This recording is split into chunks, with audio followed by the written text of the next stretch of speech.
Welcome everyone to the Koochiching County Board of Commissioners regular meeting for Tuesday, February 11th, 2025, being held at Littlefork City Hall on 901 Main Street. I appreciate the City of Littlefork and Holly for kind of helping set this up, and Adam here is getting this rolling. We're trying to get out into the communities and into the areas. I have not yet done that. Our board had discussion early on when the schedule was coming out that would there be interest in doing this. So we're just going to try to test it out and see if there's interest, and maybe we can get commitment to doing this on a maybe not obviously every week basis, but maybe get out every year to the different areas and hear some concerns, and we'll see how that goes. So really appreciate you all being here today. If everybody, we do maybe do introductions. My name is Jason Joplin. I represent Koochiching County District 4. Adam Coe, County Administrator. Dusty Hill, Koochiching County Commissioner, District 4. Ricky Roach, Koochiching County Commissioner, District 2. Adam McIntyre, County Commissioner, District 3. Dale Erickson, Koochiching County Commissioner, District 5. Would county staff please too, maybe Adam? Or Matthew Gwynn, Koochiching County Environmental Services Director. Nathan Heibel, Koochiching County Land Commissioner. Justin Ober, Koochiching County Information Systems Director. Linnea Inha, Koochiching County Public Health Educator. Tara Besh, Public Health Supervisor. Derek Voss, Koochiching County Public Health and Human Services Director. Brian Johnson, Human Resources Generalist. Well, thanks everybody. Thanks for all traveling down here too. So appreciate that. I get to be a full house with some of the business that we got going on here. So first order of business is under county business is to approve the proposed agenda with additions we should open the meeting with the Pledge of Allegiance first. I pledge allegiance To the flag of the United States of America and to the republic for which it stands, one nation, under God, indivisible, with liberty and justice for all. Apologize for my misstep there.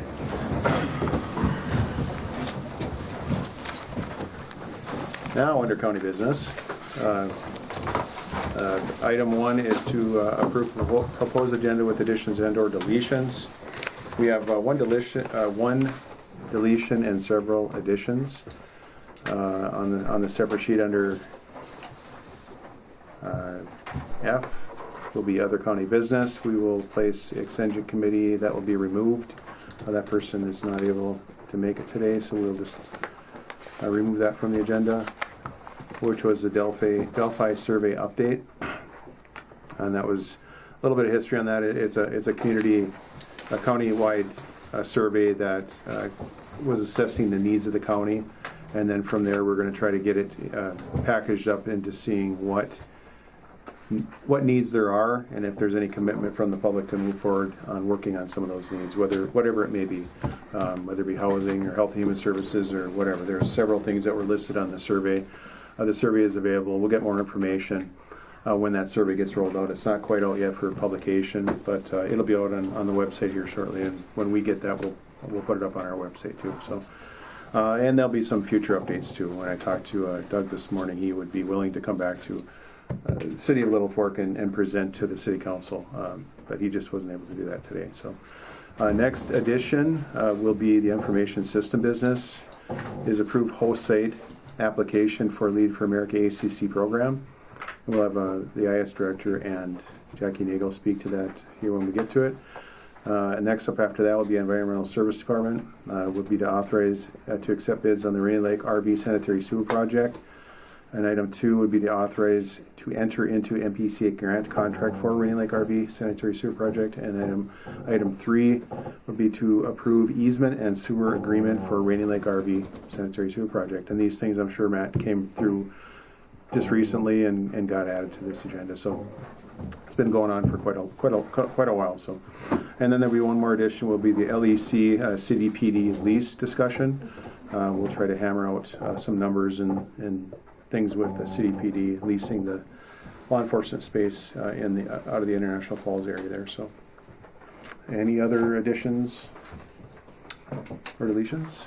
All right, Chair would accept a motion to approve the agenda as presented with the deletions and additions. I'll make the motion. I'll second. Thank you, Commissioner Roach. Thank you, Commissioner Hell. Any discussion on the agenda? Hearing none, I'll call the question. All those in favor signify by saying aye. Aye. Aye. Opposed? And motion carries. Next up is to approve the minutes from the January 28th, 2025 regular meeting.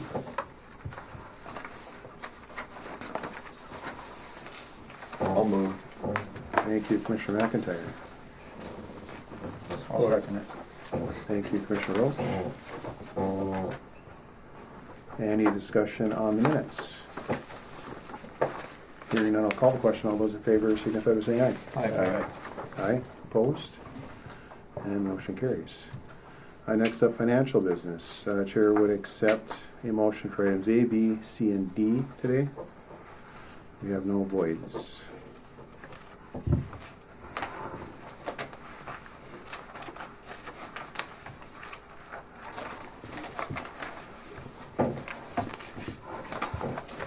I'll make the motion.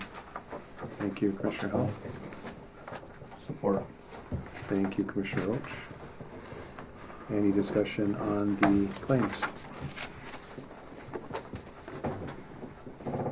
Hearing none, I'll call the question. All those in favor signify by saying aye. Aye. Aye. Opposed? And motion carries. Next up, human resource business. Come on, Brian. Morning, Commissioners. So A and B are a little flip-flopped. A is not to approve, it's to notice, and B is to approve, not notice. So first of all, we have notice of employment promotion of Bianca Johnson to eligibility worker per union contract. Bianca's start date will be February 24th, 2025.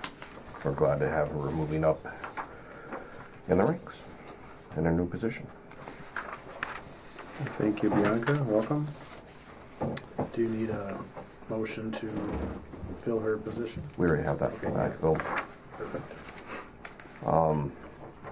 And the next one is approve employment separation for non-permanent part-time E911 dispatcher corrections officer Griffin Offerdahl, effective January 31st, 2025. Yeah, we do need a motion on that to approve that separation. Yep. So Chair would accept a motion for that separation. I'll make the motion. Thank you, Commissioner Hall. I'll second it. Thank you, Commissioner Roach. Any discussion? Hearing none, I'll call the question. All those in favor signify by saying aye. Aye. Aye. Opposed? And motion carries. All right. Thank you. Brian. Have a great day. You too. Thanks.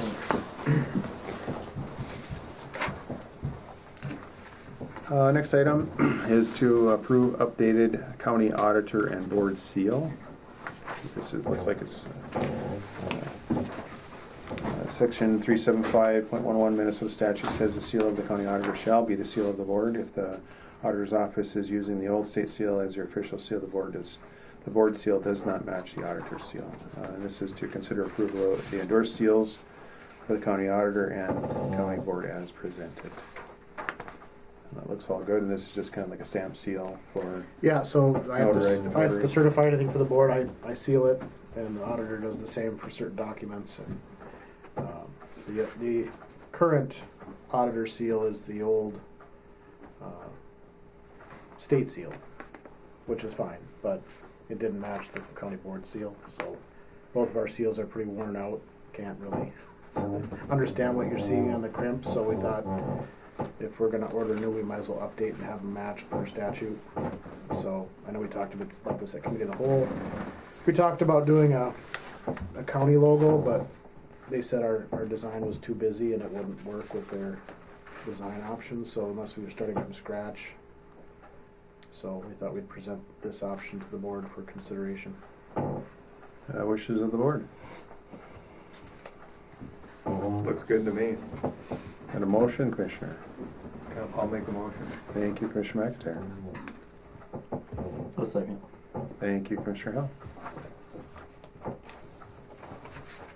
Any discussion on the seal? So you have two, the auditor has her own, a different seal than you do, Currently, going forward. well, it'll just say the auditor versus, It just says the auditor on it, I mean. yeah, And the official county one does not. correct. Okay. Any other discussion? Hearing none, I'll call the question. All those in favor signify by saying aye. Aye. Aye, opposed? And motion carries. Next up is consider adopting resolution for Voyager ATV Club grant application, and we have, I think, Kurt here somewhere. Come on up.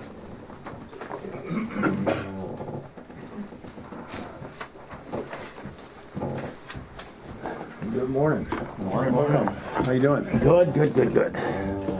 Well, just so introduce myself, I'm Kurt Kennedy. I'm a board member with the Voyager Country ATV Club. Tom Doherty's kind of been spearheading this project, but he's in Jamaica today, so I get to fill his shoes. So we're trying to get this trail system brought in from Cabtogama all the way to International Falls and Littlefork. We've got a grant, we're applying for some money, and we need Koochiching County to be our fiscal agent on it. I believe you guys have got the package for the grant.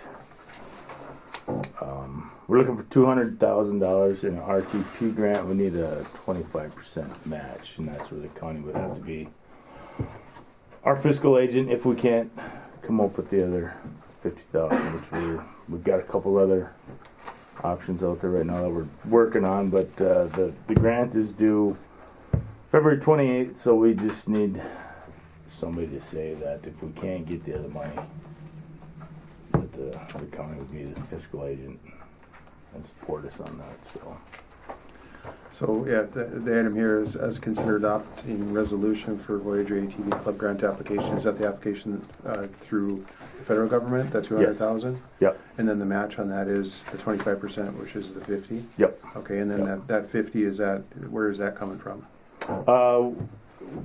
If we can, we may go to the Joint Powers Board and see if we can get that 50,000. If we can't get it anywhere else, Okay. we have been talking with some private individuals that are interested in maybe donating the 50,000.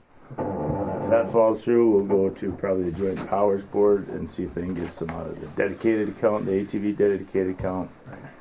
And I guess if that doesn't happen, then we got to look at the county to see if we can get some help. How long have you guys been working on this, Donna? We're actually have an EAW out right now, which started in December of 23, and it's supposed to get finalized April 11th of this year. It's been extended, so we've been working on this for a while. This RTP grant comes up every year. We just kind of got on board with that one now in the last couple months. So it's due February 28th, so we're kind of pushing on that one now. So Nathan and I talked to Tom last week, was it? So it sounds like it's a state grant. It's federal money that's distributed. Oh, through the state? Okay. Yeah. And so there's two things on your agenda. The first one is to consider this resolution, which is this specific to this grant. It's a $200,000 grant with 25% matches, as Kurt said. My understanding is the county, if acting as the fiscal agent, would have to front the $200,000. We wouldn't get reimbursed until the project was completed. So that's needs to be understood as well. But Tom did say that the club would come up with the 50,000. That they wouldn't expect the county to. That wouldn't be county money. But I don't know if you guys want to talk about the specific project and kind of where it goes and what's left in, I guess, getting to the finish line there. I think the project total, if you look at the grant application, is $950,000 for this 5-mile stretch. The $700,000 comes from state bonding. The dedicated account. Dedicated account. So like licenses and stuff that ATV owners pay. And then the other $200 from the grant and $50,000 match would make up the project.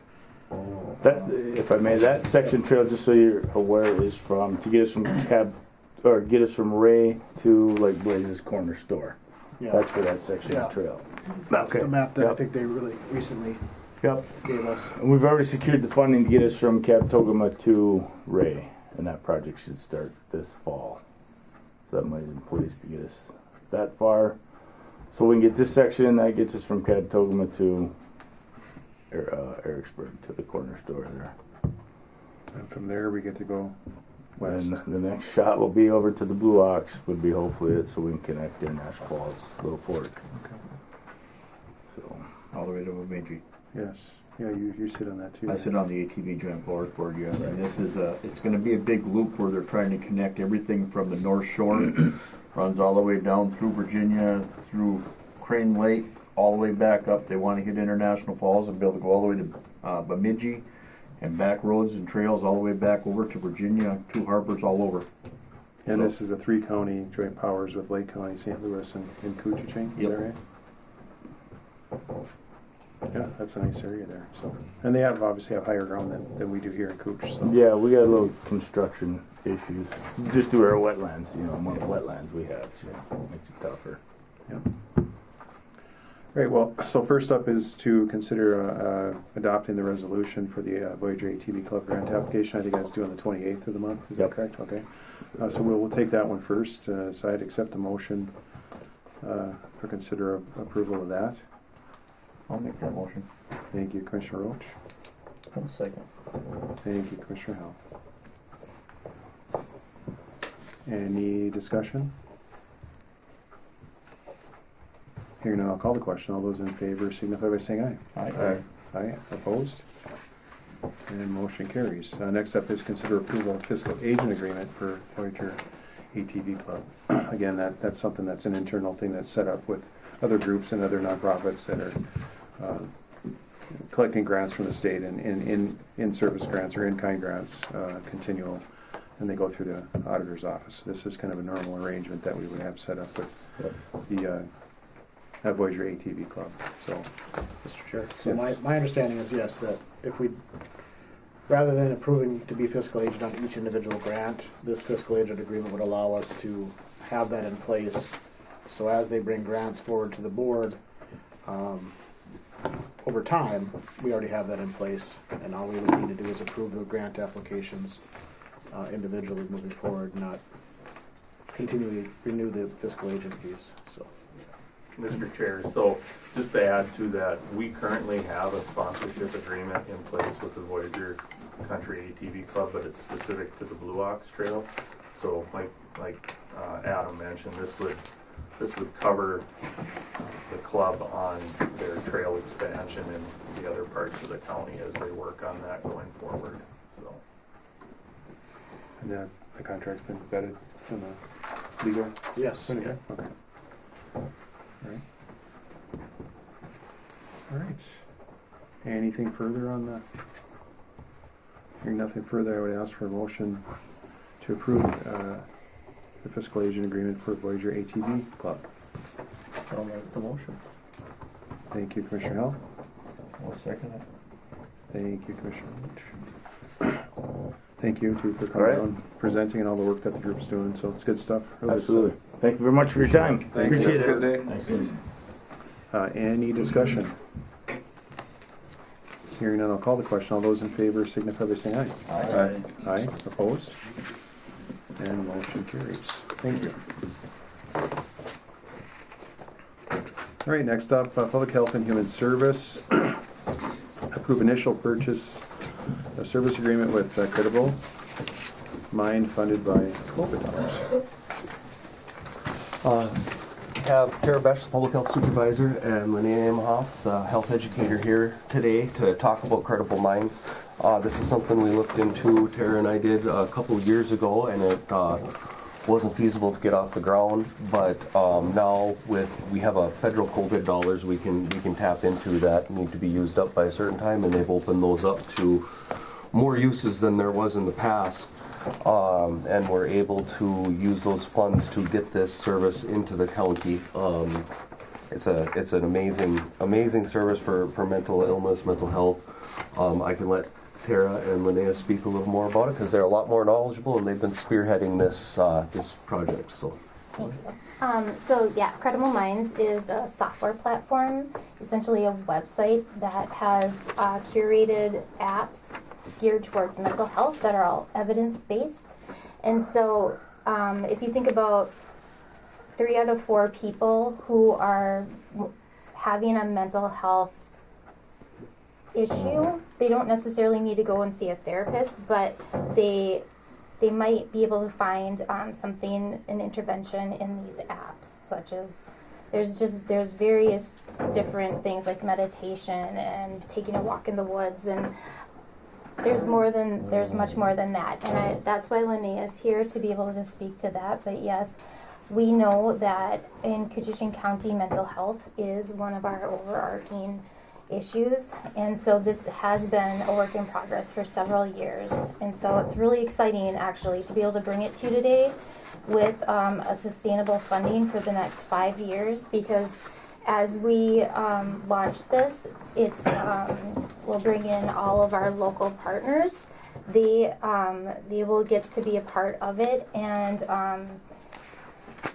then I just see support. There's already so much support from these partners from when we were pulling this together about a year ago. So we already know that. Linnea's brought a letter of recommendation, and I'm just going to pass it over to you to give more details. Sounds good. Do you mind if I hand a few pieces of documentation out? Okay, sounds good. So the first one is a letter of from PCA. And if anybody is comfortable, there is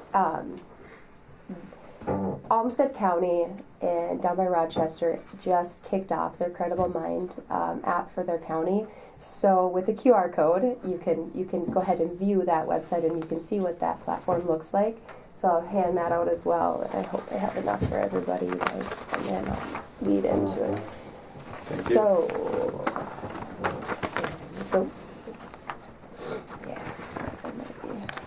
There's just one more, but maybe we can share those ones. Sorry guys.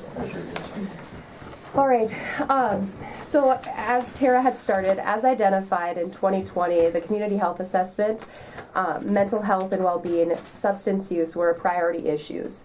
With that, Tara, who was previously the public health educator, she started looking into ways to find access to supporting the whole community, and that's when she found Credible Mind. And she had worked with community entities such as PCA, Rainy Lake Medical Center, Essentia, and had the conversation going. From there was just kind of I don't know, at that time where that kind of paused. There was always support. Yes. It was a funding issue. Mm-hmm. So finding sustainable funding, because there's a yearly or there's an annual fee, mm-hmm. that was where the issue lied. There was a lot of support, but there wasn't money. And so we didn't want to bring something to our communities and have it really work and then take it away. It would do more damage than good. And so we needed sustainable funding. And so that's been why it's been kind of on hold up until now.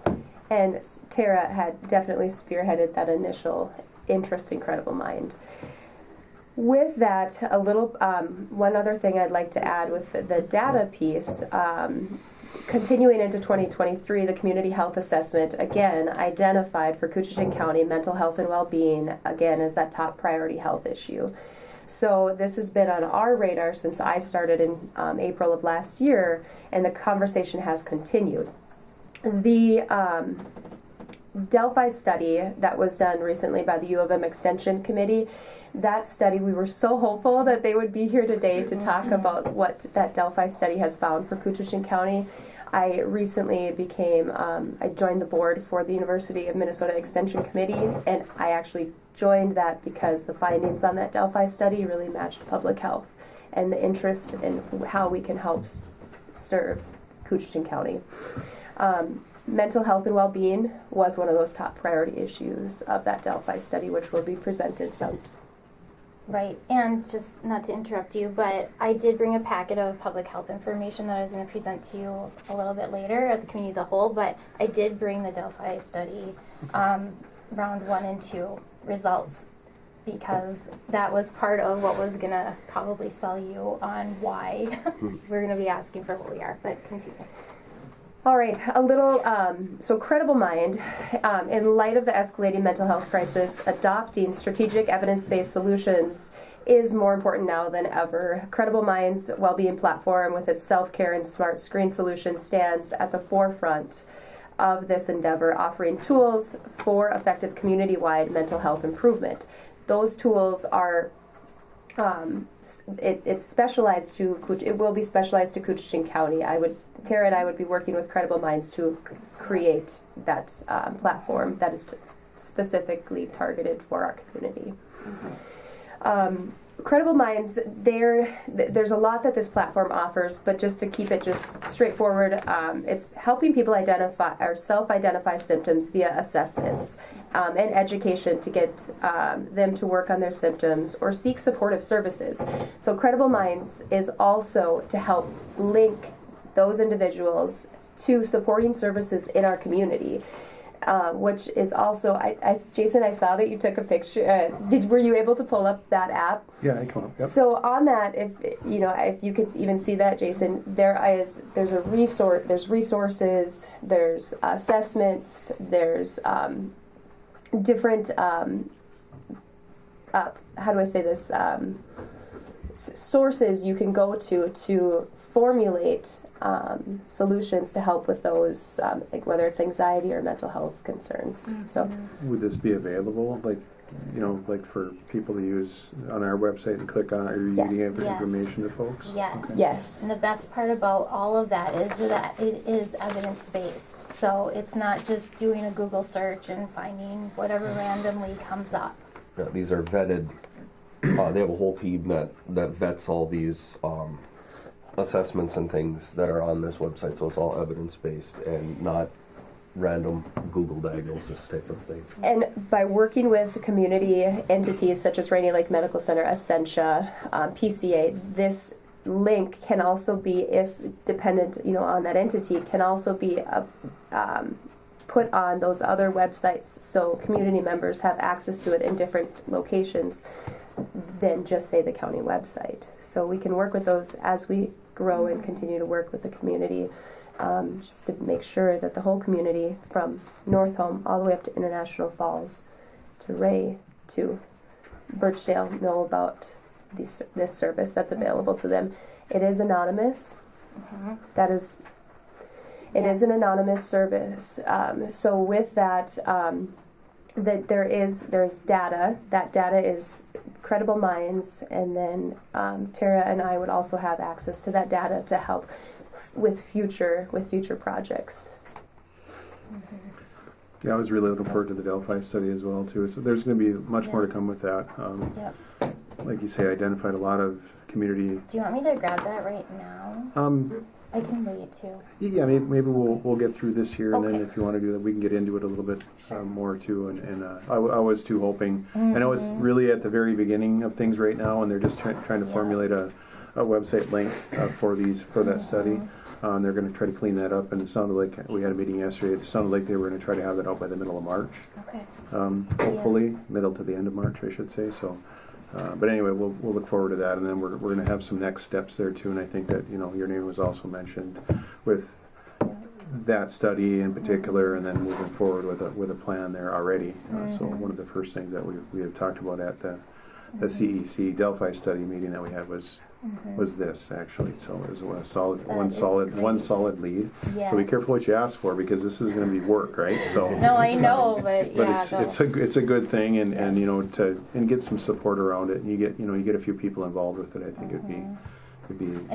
Yes, exactly, to that point, it's creating that collaborative of people and those partnerships and bringing everyone together to support it and to continue it. Yeah. And that was one reason why it was really wonderful to see that support from PCA as well, as being the largest employer in Koochiching County. They were very interested in this service. Yeah. So the total 5-year cost is at $36,450. Yep. And what happens after 5 years? Well, right now we've got COVID funds that we can utilize to sustain us in 5 years into the future. After that, Olmsted County, I believe, at least if it's not Olmsted, it's another county, is using the opioid funds It to is Olmsted. continue theirs.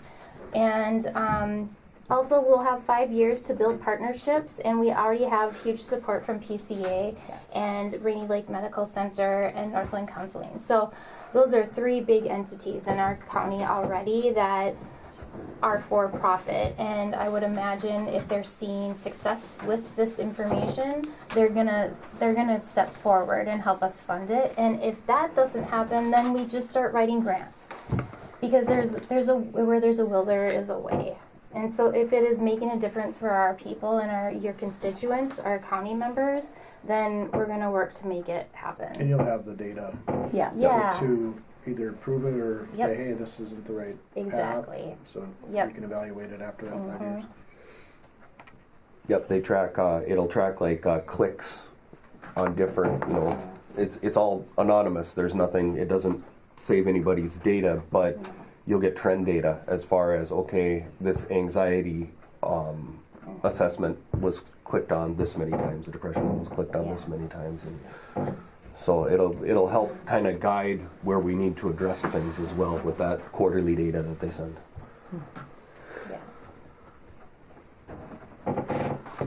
That's 5 installments of the 36,456 over the course of 5 years. I was just going to do one big lump sum because the COVID funding is going to run out. So we'll lose it if we don't spend it. So that was another I think it's reason. 36 for all 5 years. Yep. For all 5 years, yeah. Yep. Okay.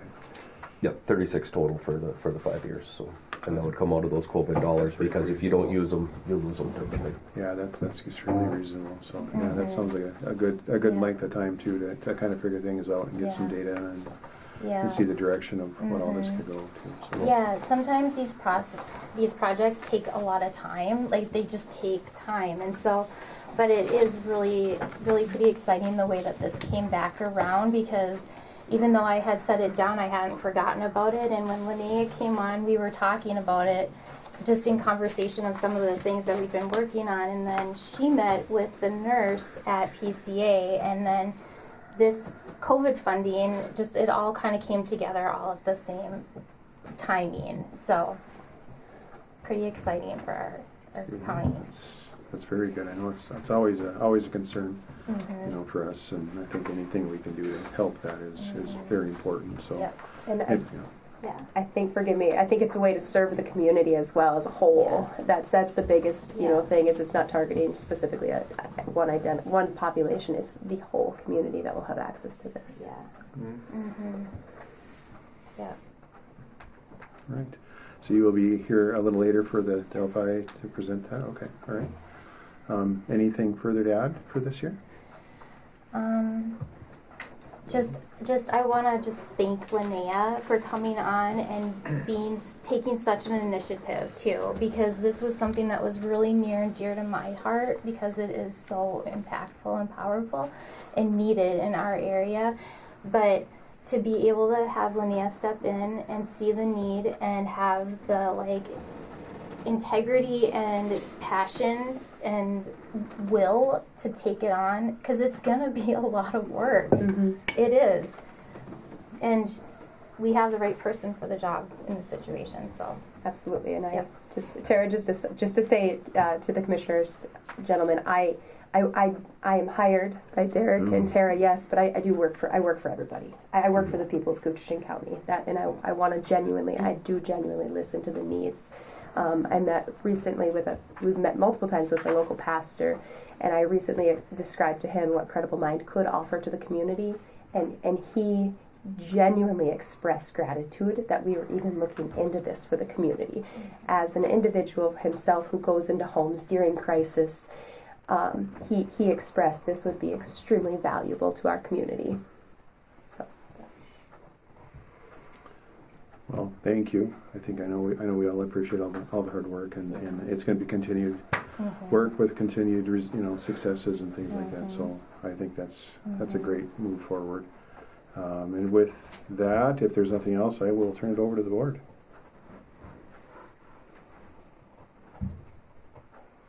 And we'd be looking to approve the initial purchase of service agreement with the Credible Mind funded through COVID dollars to the amount of $36,000, over $450. $36,450. And that would be a lump sum payment to do, like you say, I think, because there's reporting requirements at the end of this year that has to be spent. So We had COVID, you said COVID monies for them. Yeah, so, And that's for 5 years. 36. yeah, yeah. Do we get a progress report or? continuously. You'll be able to get updates for sure because we'll be getting information back. We'll be getting live data. So absolutely, we'll be back to share that. Yep. And we'll provide that to bring to meetings in the future. Yep. Yeah, once the site is up and running, I believe they said quarterly we will get data reports. Yeah. Yeah, there's really no downside of doing this, gentlemen, because if we don't, we're going to have to give the money back to the state. I'd make a motion. All right, thank you, Commissioner Roach. I'll support. We're going to give this to Commissioner McIntyre this time. Any further questions or discussion? Again, thank you, and we'll see you in a little bit. If there's nothing else, no further discussion, I'll call the question. All those in favor signify by saying aye. Aye. Aye. Opposed? And motion carries. Again, thank you. Thank you. Thanks, Thank you, gentlemen. You're going to stay here, right, for a sec? Yep. And the recognition of a perfect report to MNPHS. Yes. You know, this is kind of an annual deal that a lot of reporting goes through a lot of folks, a lot of teams at the county there.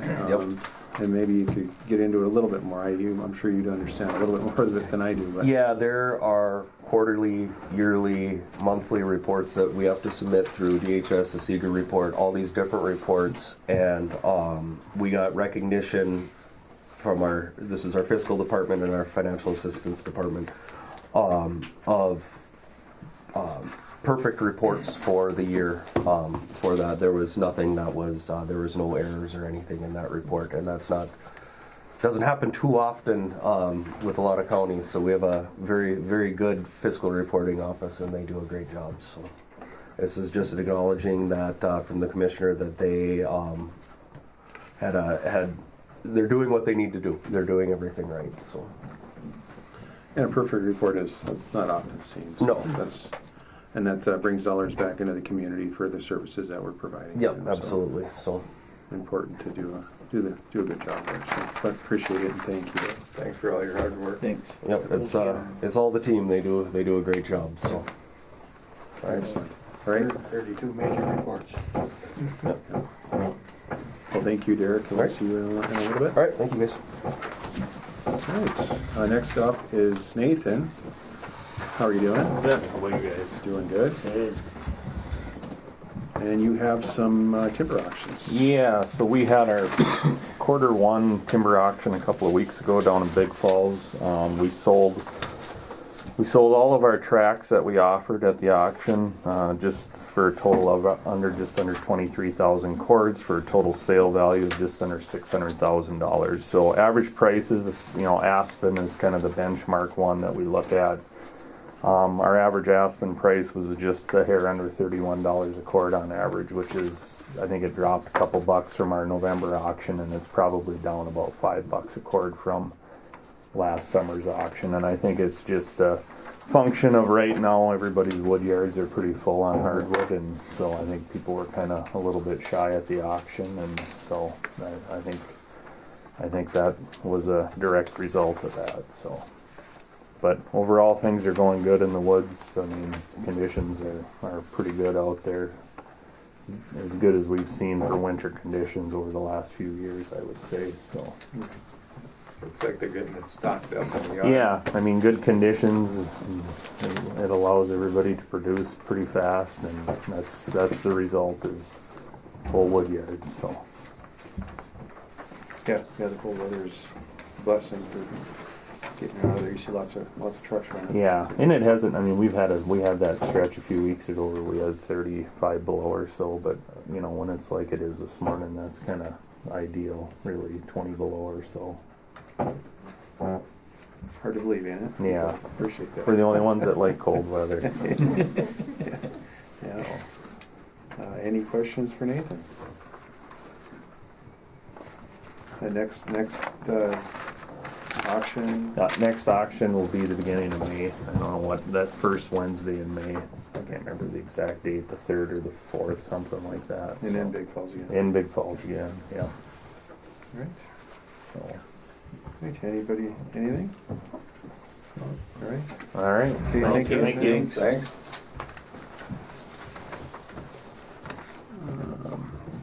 Next up is Highway.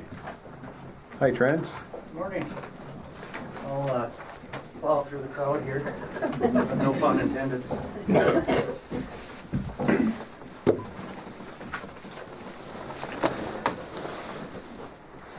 I just got that joke. That's terrible. Some of us it takes a little longer. The light bulb is like slowly, dimly, it's cold, right? So, yeah. Hi, Trent. Hello. So the Highway Department has 2 RBAs, all project related. The first one would be authorization to advertise for bids for low SAP 036, 608, 025, and also SAP 036, 609, 007. These projects are both down in the Littlefork area. The first one is the northernmost quarter mile of County Road 8, finishing that up. We'll do a full depth reclamation there, similar to what we did on that 10-mile strip of 8, just finishing it up. Second one would be on County Road 8. We're going to do a full depth reclamation on that as well. Haven't addressed that road in whatever it is, 30 some odd years. I think 1993, 1992 it was built. Haven't done anything to it. What's that? 8 or 9? 9, you mean? Did I say 8? Yeah. Oh, 9, sorry. 8 is the first project, right? Eight's the first one, that quarter mile. 9 would be the entire road. That's 8 point some odd miles. So, and then also fixing a slide area, kind of on the northern section. Engineer's estimate puts it at a little over 4.4 million for both projects combined. You can see the engineer's estimate included there has the breakdown. About 140,000 on County Road 8, and then 4.2 on County Road 9.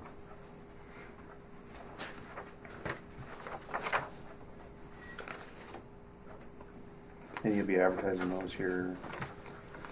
Yeah, we're probably 2 weeks out from advertising, I would say, but I wanted to get that or get this on this particular board meeting.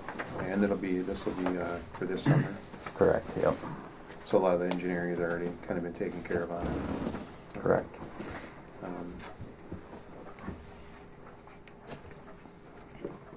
And the estimate of what are the bids kind of coming in at? I guess we haven't had any lately for you here, but you think that's pretty. I think this project will be pretty close. You know, when we opened bids for the bridge on County Road 101, they were a little bit off, but it's completely different work. This is more predictable, I think. Wishes of the board? I'll make a motion. Second. Thank you, Commissioner Gall. Thank you, Commissioner Erickson. Any discussion? Timeline this summer, start finish? This summer. Yep. Okay. All right. Any other discussion, questions? The south end of 8. What's that about? So Just out of curiosity. The south end of 8, we did a crack seal, a mastic repair here a couple of years ago. Very low ADT in that area. We don't have that in our 5-year plan at the moment. Okay. Any other discussion? Hearing none, I'll call the question. All those in favor signify by saying aye. Aye. Aye. Opposed? And motion carries. Thank you. Second RBA would be authorization to advertise for SAP 036, 628, 004. This project is located on the Island Lake Road, right on the border, south of North Home. It's actually led by Itasca County. We share the road. Koochiching County controls the first 4,000 feet of it or so. They're going to be doing their section of it, so it was a good opportunity to do our section of it as well. They did all the engineering. They're going to take care of all the inspection. We just need to pay for our portion of the project, which is an engineer's estimate of $61,484.65. Mill and overlay project is basically what it is.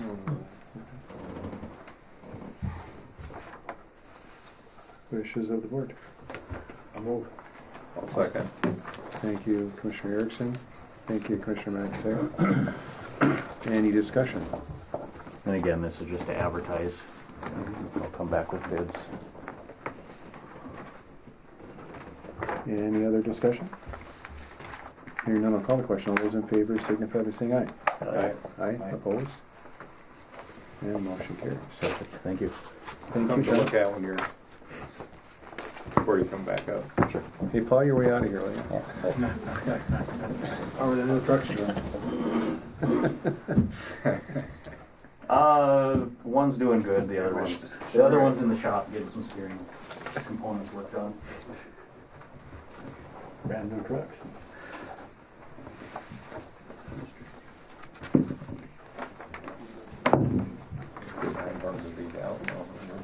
Right, next up will be the additions.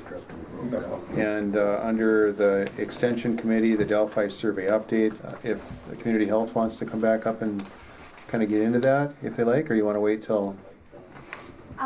Okay, so I didn't mean to mislead you. I'm not going to give their update. I don't want Okay. to step on their toes. That's not what it was. I have included their information Okay. in the public health packets that I was going to use to present on our new position we're wanting to fill, because we will work on every single one of those themes that they've come up with. Are we okay with, you want to come up and do that now? Sure. Sure. Well, it's part of committee of the whole. It is part of the committee. Oh, excuse me. Yeah. I'm sorry. Yeah. I apologize. Oh, yeah, I see that. All right, well, we will, that's one of the deletions is a Delphi survey update. We'll look forward to that in the near future. Next will be information services business. And we have Justin and perhaps Jackie. Morning, Commissioners. I'll just sit here. Morning. Calling today to hopefully get approval for applying to be a host site for the For America American Connection Corps to get a member for their program year 25. We've been doing the program for a few years now, and it's had a pretty positive impact in the community. We've communicated to LFA the current financial situation, having the funding for the member removed from the IS budget for this year. In our discussions with LFA, they have all but guaranteed verbally a host site fee of $19,000 for that program year, which is the same as we did for this last year's program year. KTI has also reserved $10,000 of funding to go towards that host site fee for program year 25. So yeah, looking for that approval to enter that or submit that application. Submitting the application is non-committal to the being a host site. It just gets us in the application process. If we are selected, then at that time we'll have another agreement to sign to lock us into that year of service and the contract with LFA. And we did remove this from our 25 budget because it was, when we looked at our 25 budget, we removed this item here because it's not necessarily a necessity that of service that the county does. But I think there's some funding in the KDA that was, I won't say not spent, but it was, our budget was under budget in there. So there is an opportunity in discussions with KTI. And some of the grants that they've been receiving, they can actually put a little money forward to this too. So, and like I'll mention too that going forward with this here doesn't mean we're committed to getting the person either. So if something changes where it's obviously would come back for approval again. But the fee would be, the $9,000 would be a potential, maybe a month or two down the road, a couple months down the road. Yeah, well, if we enter the agreement, usually that first payment or the payment of the host site fee is expected when the member actually starts, which is usually around the August time frame. And then we've had discussions with them too, to where they would actually, I think, push it into 2026 if we really need to.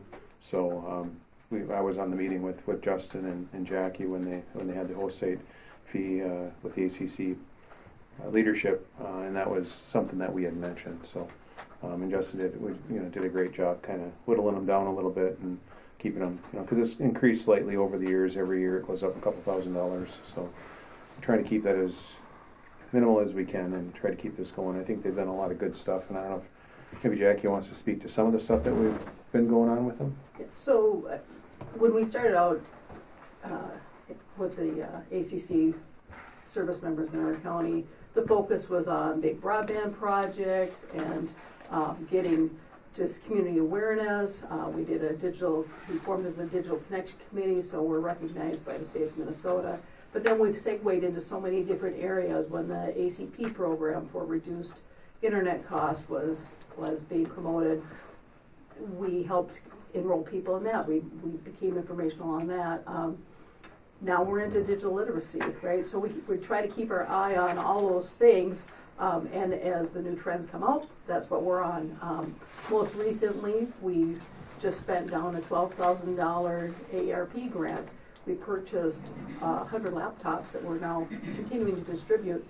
Corey Horton, our current ACC service member, is hosting classes, digital skills classes, and the reward for attending those is a free laptop. Goes to people who need those devices. The goal now is to not only get the devices in people's hands, but to make sure that they know how to use them and how to use them safely. KTI is very committed to trying to continue this fellowship approach. It's a great way to get a person in our county and out serving the entire county. We are writing grants. That's how we were able to provide the $10,000 towards this next host site fee if the board is agreeable to the application. One of the advantages of getting our commitment in now for the application for host site fee is that we will be at the top of the list for that additional funding that the Lead for America has available to them because they have private funders. So that was the wish is to continue hosting where past fellows have served, and so LFA is committed to that as well. I think our members have been very impactful and helps KTI remain impactful throughout the community. I think Corey's doing our next digital skills course down here on Monday. Yeah, so it's going countywide. It's going out into the community, and really, it was in infancy. It was kind of getting all the things lined up, and I think it's kind of grown and expanded from that. So it is really going out into the communities, and we're still working on getting into Northolm. I think we're going to try to get in down there. I think hopefully here before Corey leaves her initiative, get down there and do that too. So Justin's been kind of promoting it and managing it from his perspective, and before that it was Jackie's perspective, and she was actually our first LFA member, right? So, and we've had two since her. So this would be potentially our fourth year of it, and and I too think it does provide a benefit to the community. It gets the digital skills out there to the different demographics. Some of the demographics I think that are important are youth and seniors. Getting them hooked up and getting them connected, and the basic skills of getting the computers into their homes and how to use them and stuff. So I think that's important. And also they've had some cross-generational training. So we've had, I think Corey's initiated that, and maybe Tim last year a little bit, getting youth from the high school to come in and help, the classes, you might say. And they get a little stipend of money or whatever too to do that. But, who knows more about the telephone and the computer than a kid, right? So it's helpful to them, and kind of gives them some good life experience too. So I think that's a good thing, and they've had some pretty good participation, and I think the classes have been fairly full. The classes are very full, and they have a waiting list of about 100 people who are still waiting to get into more classes. Right. So we'll continue those efforts if approved. We could continue those efforts to get grant funding, obviously, and, hopefully get some more computers out into the field. And I push on it a little bit because I've seen the benefits of it and participated in some of the studies actually in the different communities like the Mezpas and the Rainiers and things like that. And, but yeah, so it's a good deal. Anyway, and then, like I say, we don't have to decide to do the funding if we don't really want to. If we go through and we get approved to be a host site, there's always the next step would be to approve the host site person with the funding. So if there's, if it's too far out there or if it's not within reach, well, then we can always, obviously, we can turn that down too, and that's the way it would be. So, but anyway, anything else to add, Justin? No, Jackie? Nope. Great. So with that, I will turn it over to the board. Make a motion. I'll give support. Thank you, Commissioner Hill. Thank you, Commissioner Roach. Any discussion? Hearing none, I'll call the question. All those in favor signify by saying aye. Aye. Aye. Opposed? And motion carries. Thank you, Commissioners. Thank you. Thank you. Thank you. Good morning. Good morning. And our second edition is Environmental Services, and Matt Quinn. And you have a bunch of information for us here. Yeah, so as you know, we've been working on the Rainy Lake RV sanitary sewer construction project and design. And we recently went out to, advertise for bids on the project. And so I have several items related to this. We received 3 bids for constructing the project. This is a sewer extension project that will provide sewer service to 43 RV sites not currently connected to sanitary sewer. We are authorized to receive 2 grants, one for $200,000 and the other for $100,000, each with 25% county match. And we received those through the state clean water funding, which was allocated through the Voyageurs National Park Clean Water Joint Powers Board, which Commissioner Howell and Commissioner Schoblum are members of and are key to us receiving funding. The $300,000 in grants and the $75,000 county match will help pay for the design and construction of the project. We expect construction to be completed in 2025. The first motion is to accept the bids received and to award the contract to the lowest bidder, Wagner Construction, in the amount of $310,524.75. Benchmark Engineering and project partner Bolden and Mink documented the bid opening, which I attached. The bids ranged from $310,524.75 all the way up to $433,448.30, and the engineer's estimate was $257,308, which to the low bid it was a 20% above engineer's estimate, but they made the recommendation to authorize accepting the low bid. So. And the funding for the project is through these grants that we received, and of course we're committing $75,000 as a match, but I'll have another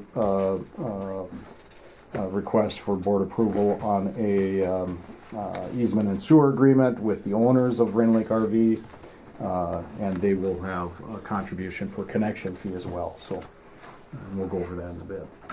All right, so for a consideration is authorized to accept the bids for the Rainy Lake RV sanitary sewer project in the amount of $310,524.75. And one more thing I will say is contingent upon receiving the final executed MPCA grant for that additional $100,000. We've already received, or we haven't received the money. This is money that the county fronts, and then we request reimbursement through the grant dollars. So the $300,000, as we construct and as we do work, the county fronts that money, and then we request reimbursement from the grants. And that's the way all of our sewer projects have gone. So You've been working closely with the MPCA on that? yes, they're ready to go, subject to your approval on the grant, and that's the second RBA that I have to present today. So. All right, the wishes of the board. I'll make the motion. I'll second it. Thank you, Commissioner Howell. Thank you, Commissioner Roach. Any discussion? Hearing none, I'll call the question. All those in favor signify by saying aye. Aye. Aye. Opposed? And the motion carries. Thank you. So the second item is to authorize environmental services to enter into the state grant this is the second grant, Project 2. It's the $100,000 with a 25% required match at $25,000. Again, it's the additional funding. So we were waiting for this additional funding to be in place before we move forward with awarding the bids. And so just wanted to have you approve this grant agreement so that we can get the additional funding in place. And the 25,000, the required match, 25% match, has that been budgeted for the 20? I believe you, Adam. I think you had budgeted in the KDA funds. I believe the 25,000. I believe so. I Yeah. have to double check for sure, but I'm pretty sure I did. Yeah. Yeah. And this motion would include that 25,000? That's correct. Yep. Yep. Wishes of the board. I'll make the motion. Second. Thank you, Commissioner Roach. Thank you, Commissioner Howell. Any discussion? Hearing none, I'll call the question. All those in favor signify by saying aye. Aye. Aye. Opposed? And motion carries. Thank you. And so the last item that I have is the property owner consent to construction easement and sewer agreement. Unfortunately, the owners were not able to attend the meeting, but I did speak with them, and they're very appreciative of this project moving forward. The agreement is with Cole and Carrie Rubin. They're the owners of Rain Lake RV. The agreement establishes their connection fee of $100,000 and $100,233, and payment of East Koochiching Sanitary Sewer District administration costs, as well as easement requirements as part of the construction of the project.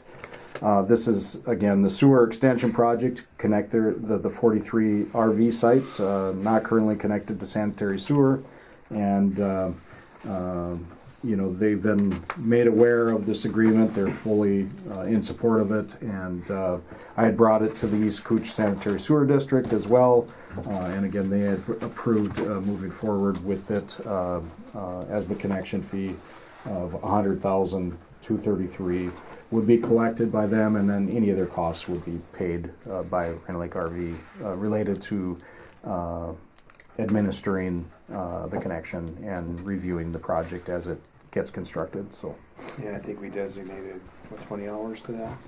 yeah, they estimated, but they would pay whatever. If it was more than that, they would pay the additional cost associated with whatever East Kooch's costs were. And again, the connection fee, $100,233, would then be remitted to the county to be placed to help pay for debt. And if there was no debt, then also to just long-term capital improvement account for sewer, that sewer Towards the infrastructure. Jackfish debt. That's correct. Yep. Can you explain how you got to that 100,233? Yeah. So East Koochiching Sanitary Sewer District has a documentation for how they calculate equivalent dwelling units. So if you take a home on a project, it's one equivalent dwelling unit. When you deal with resorts or commercial properties, you have to come up with how much sewer is contributed to the system, and how do you determine what's a fair charge to that property owner. And there's some industry standards related to sewer connections. They had approved to establish a 0.3 equivalent dwelling unit charge for each RV site, and you multiply 0.3 by 43 RV units, and I believe it's 12.9 equivalent dwelling units. The connection charge on the Jackfish project is, I believe, $7,777. You multiply the number of EDUs by that amount, and that's where you come up with the $100,233. So that's the number that was established by East Cooch, and the 0.3 EDUs fell within the industry standard. So, and was reviewed by the people that helped us establish some of the charges on both Island View sewer project and the Jackfish Bay sewer project, which was done 20 years ago. So. And this would be an extension within, like Adam said, within the Jackfish Bay sewer project. So it's already within a sewer district. When they established the RV sites and got approval for conditional use permit for all of those sites, the agreement was that they would connect to the sanitary sewer system in the future, and we happen to be able to leverage some grant dollars, again, through the Voyageurs National Park Joint Powers Board. So we're able to help them with that connection with those grant dollars, which is a huge benefit. So, to not only Koochiching County, the property owner, the environment, it's a win-win-win. So, and they're more than willing to pay their connection fee, which helps on debt as well. So this would be to approve the easement and the sewer agreement for the Rain Lake RV. And you have some legal language of the easement. Does that include the hookup area too? Is that part of this? Yeah, so the construction is going to include 2 duplex grinder stations. It'll include about a quarter mile of sanitary sewer, pressurized sewer line. And it'll connect to the existing 3-inch main line out on County Road 133. There's power requirements. You have to have power to the grinder station, so part of the project is extending power from the south to the north side of the property, and the project includes that connection as well. So that was my next question, if the electric was included in that. It is included in the bid, yes. Okay. Yeah. Yeah, and then that, so in the construction project, it has a completion date of the spring of 2025, but the power, I believe, will not be extended to the north until the summer. So, and we'll work through that with the engineers as to if there's any restoration or anything that has to be done. But the idea was to try to get the majority of the work done prior to their, busy time. So, do what we can to try to get as much done as we can. So,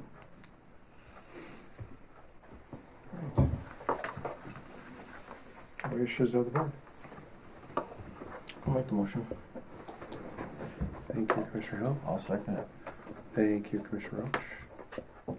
Any questions, discussion? Anything else, Matt? No. Right, and that's going to get going here fairly soon, and yeah, once we'll have to sign some paperwork. We'll have the county attorney review that contract, but this is, you've already authorized signatures related to the contract, and yes, they'll start as soon as they can, but they'll schedule that. So. Yep, sounds good. And we'll have inspectors there. The engineering firm is providing inspection services to make sure it gets installed properly. So, all right. Any other discussion? We have a first and a second. If there's no other discussion, I'll call the question. All those in favor signify by saying aye. Aye. Aye. Opposed? And motion carries. Thank you very much. Yep, thank you, Matt. Thank you. Next up is the next edition is the city PD lease discussions. Everybody has to vote? Yes, please. I think Administrator Coe's got some information, some of the information that we've probably already seen about the memo, and then our response to that memo, and then kind of where it's at now. All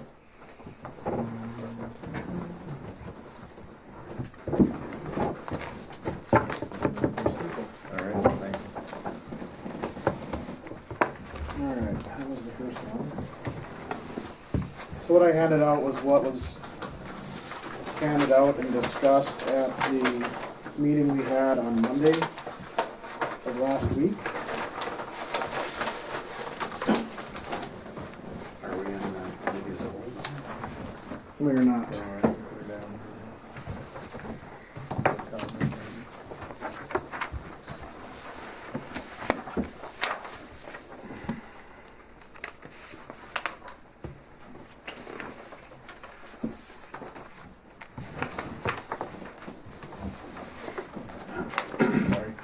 Lots of handouts.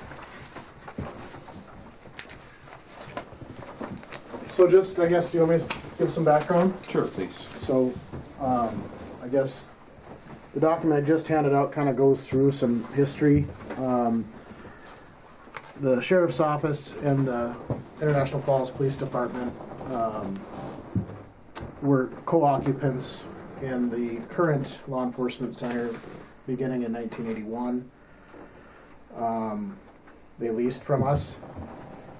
The original funding model, I believe, was they paid a percentage of the costs to operate the building, and then in the late 90s, there was a flat fee of about $75,000 that they paid annually, and I know the county tried to negotiate increases to that over the years, but the city didn't want to pay any more, so they paid that $75,000 through 2023. I know in 2023 or 2022, the county reached out to the city as they were looking forward to the new law enforcement center due to some of the Department of Correction issues that had come up, and they decided to build, and they wanted to know if the city was interested in being part of that new building or that project, and if so, they wanted some assurance or a MOU that they would commit to a long-term lease in that building if the county was going to invest additional square footage. Also at that time, they did a space study. They studied other joint law enforcement centers across Minnesota where both the city and the Sheriff's Office shared space, and came up with to basically understand what it was a going price for rent and lease. That was back in 2022. I think in your documents there, the study showed that that $75,000 equated to about $13.29 a square foot. The study showed that the other, I think there was about 5 or 6 joint law enforcement centers across the state, and the going rate was about $16.60 a square foot, all the way up to $23.20 a square foot.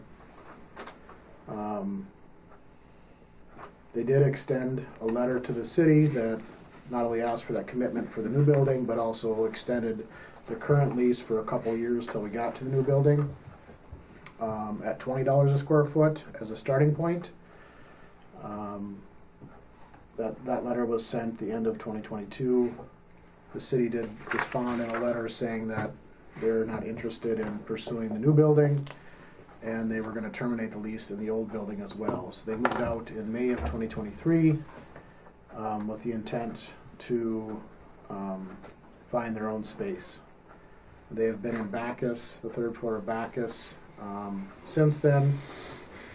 And that kind of brings us up till the fall or early winter of 2024. They purchased the Koochiching building with intentions of rehabbing that building into their new PD station. They were working with, I believe, Cross Anderson on what that might cost. I think initial costs were about $4.5 million. or upwards of 5 million. I know there was some public concern about the cost associated with that option. I think at that time, they urged the city to reach out to the county. I did receive a call from the city administrator and met with her in early December and just said, we do have space in the old LEC. Let us know what kind of space you need, and we'll take it from there. It wasn't until, I think, late January that we got the memo that's in your packet outlining their space needs and requesting a meeting with the county to talk about it. They did want to know what a price would be on a lease. I did let them know that until we kind of know what their space needs are and what terms of the lease, is it all inclusive? You asked for renovations of the space. It would be hard to come up with a lease price without answers to some of those questions. We met with the city on the 3rd of February, right? Adam and Jason? Yep. 3rd.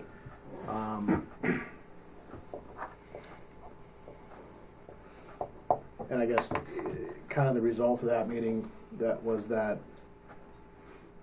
while they didn't think our space met their needs, they were going to take it back as an option to their committee of the whole. Their committee of the whole meeting was yesterday. I was able to attend that at the city. One of the counselors was concerned with the lack of information that the county provided as far as what the cost would be. They acknowledged that I was there. They didn't ask me to speak on behalf, but I was able to listen in. After some discussion, they made a motion to refer it to their public safety committee to draft some questions for the county that they would have on the space, and then to set up another meeting with the county to discuss this as an option. At the end of their committee of the whole, the chief and the deputy chief asked to speak to the council, and they made a plea to the council that, hey, we've been in temporary space for 2 years, and urged the council to make a decision. That they're struggling to operate out of that building and in that space, and they didn't want to drag it out any further. The council rescinded their motion to approach the county and made a new motion to bring this topic to the next council meeting to make a decision on whether to move forward on the Koochiching option or not. So that's kind of where it stands, as I understand it. And so I know Chair Schoenblum asked me to bring this information to the board today. Well, we had some discussion with Commissioner Roach last night after the committee of the whole meeting at the city. And, we did outline the space that we had, and I think we need to finalize a number to that space, as it is available. I think we discussed the exclusive first floor space, exclusive access to the first floor, the complete first floor, as part of this agreement, which is 9,077 square feet. In their memo, the requirement is stating that they're looking at approximately 10,000 square feet. With that space there, they were looking also further in the memo. It states they were duties of confidentiality would include but not limited to 9 office spaces, space for evidence room, arms room, training room, property room, hard and soft interview rooms, emergency response team training and equipment areas, IFP drug task force training and equipment areas, secure garage stall for evidence, and several garage stalls for vehicle maintenance and storage. So like I said before, we have on the first floor, we have 9,077 square feet. That includes 9 offices, space for an evidence room, arms room, break room, kitchen area, property room, hard and soft interview rooms, as well as a large room that was used for a squad room. In the garage bays, they're 613 square feet each. The county has 2 garage bays, each containing space for 2 vehicles and equipment. The county did not include additional garage spaces in their new construction to save on project costs and taxpayers' money. I believe it was one of those 2 garage bays which hold 2 vehicles per bay. Both do, yeah. Would be available with this here exclusively. There would be a shared garage space for some of the sheriff's equipment, emergency equipment that they need on the fly when they need it. So that would be in that same space there. There's also talks and discussion about having a separate space, a different space for some of that emergency equipment, whether it be off-site or on-site in the not too far away future, depending on what happens here. So the basement is 6,141 square feet. That contains training space, storage, and emergency operations center, as well as IT and mechanical rooms. The county did not rebuild the space, obviously, to save project costs and taxpayer dollars, and it plans to use it as needed for training and emergency operation meetings, which we had during the flood, obviously, and there was lots of people involved with that.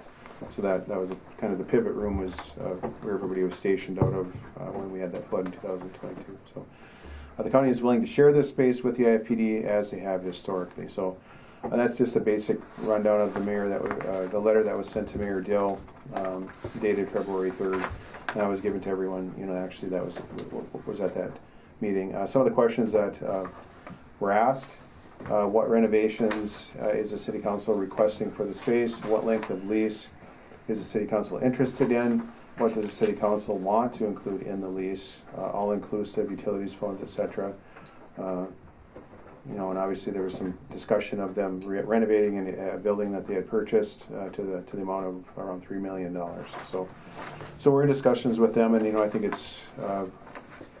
what they're looking for is a price tag to the number, and I think we can give them that here. I think realistically, we have some numbers to go off of, although they are outdated. They haven't been updated to 2024. But I think in the best interest of the community, we need to do and give them an opportunity to look at the number that we provide in the space that we're actually providing, because we meet quite a few of the items that they need in this memo here. We have that verbatim in that space right now. So I think that it certainly would be worth a consideration for us to give them a number for a lease. And we did not receive any answers to the questions posed.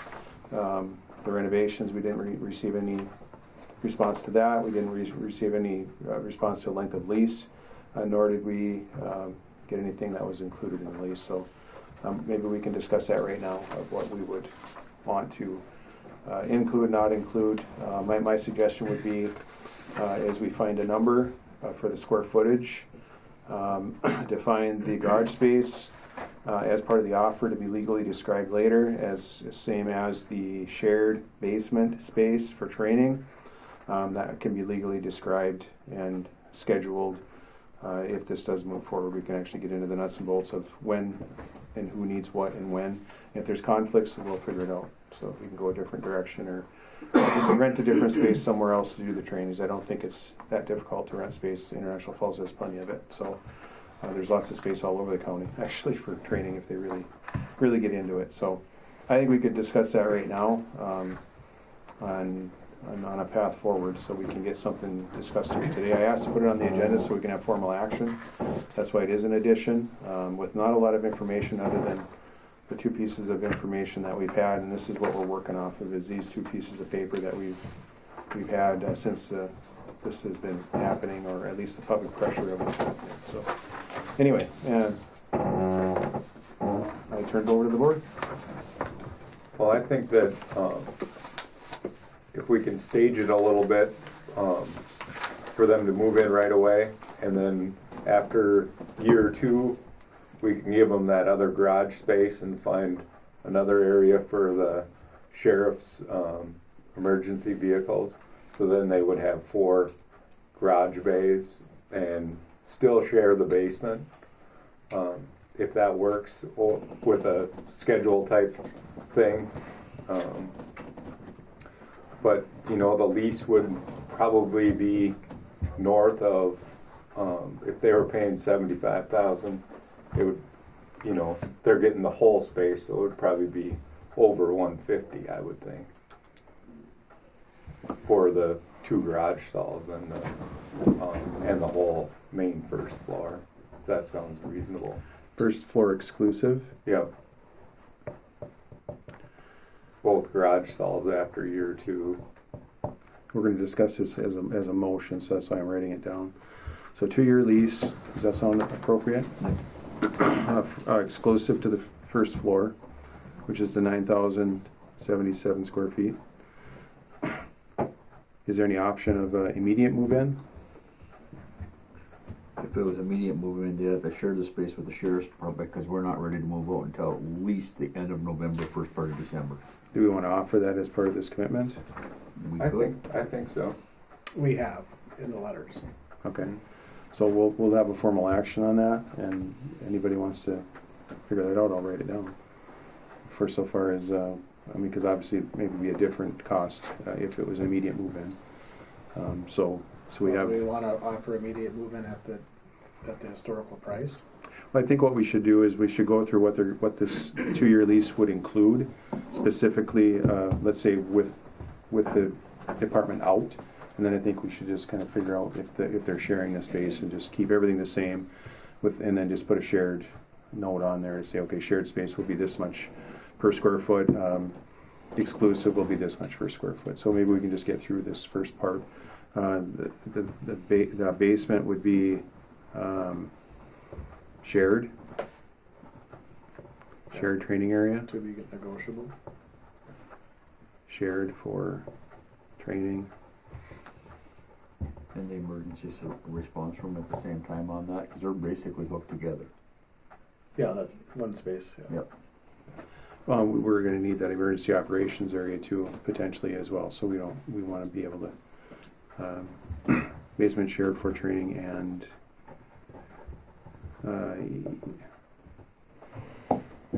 emergency. Well, could we do January 1? They could get both garage stalls and the first floor.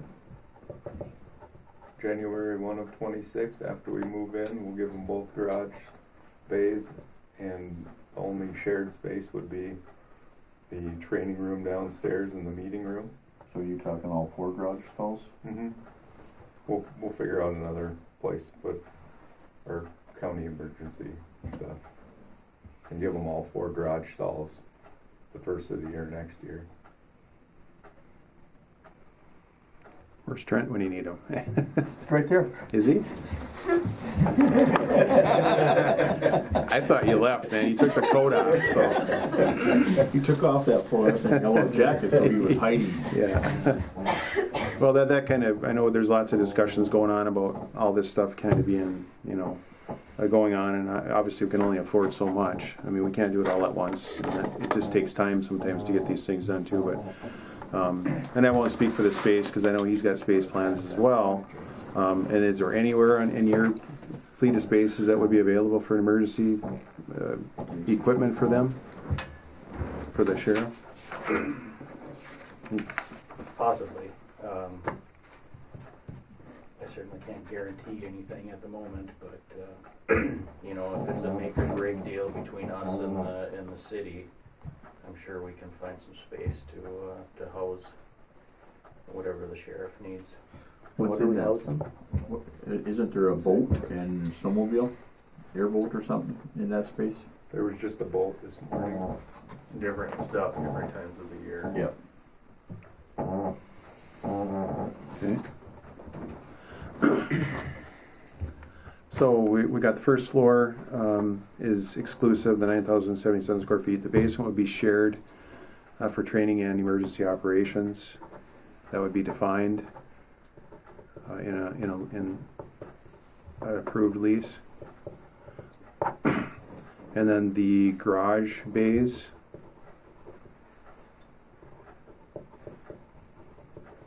would be, you're saying by the first of the year, by the 1st of January 26. Mm-hmm. What would be from now until, let's just get through this here, sorry. Yeah. 1st Jan 2026. Okay, so that's what we have so far. For a 2-year lease, first floor exclusive, the 9,077 square feet. The basement will be shared for training and emergency operations. That would be defined contractually. The garage bays at the 1st of January 2026. Let's call this whole thing the 1st of January 2026. Would be all 2 garage bays, 4 stalls would be available. Okay? Each one was a 614. Yeah, 614 was For each bay. no, That's two. Two bays, That's 4 bays. stalls. 2 at 614. The little garage stalls are There's pretty a small. separation wall in between the There's four 2 doors. bays, they're each 612 square feet or whatever it is. So that would be the over 1,200 square feet of garage space. With the 9,077 square feet of office space, that would give them the approximate 10,000 square foot of needed space, let's say. So, all right, what would it look like now? Let's go through what would it look like if it were to be to move in a couple of weeks. What would that look like? I think on the first option, we need to talk about the space. You know, what if we're going to put a price to it? We need to say space as is. Yep. Renovations negotiable. Yep. We're just gonna go as is on this price. But we're going to make it inclusive of maintenance, housekeeping, utilities, as it was, previously. Is that? I mean, those are all factors we need to consider. Yep. Of utilities and maintenance. Means furnace goes out, we fix it. Air conditioner goes out, we fix it, which is new too. Here a couple of years ago. I think that would have to be included in the lease anyway, just because it's the whole system. You'd have to have our maintenance staff do the maintenance on that side of the building. Right, that would make sense. Yes, I just Thanks, Adam.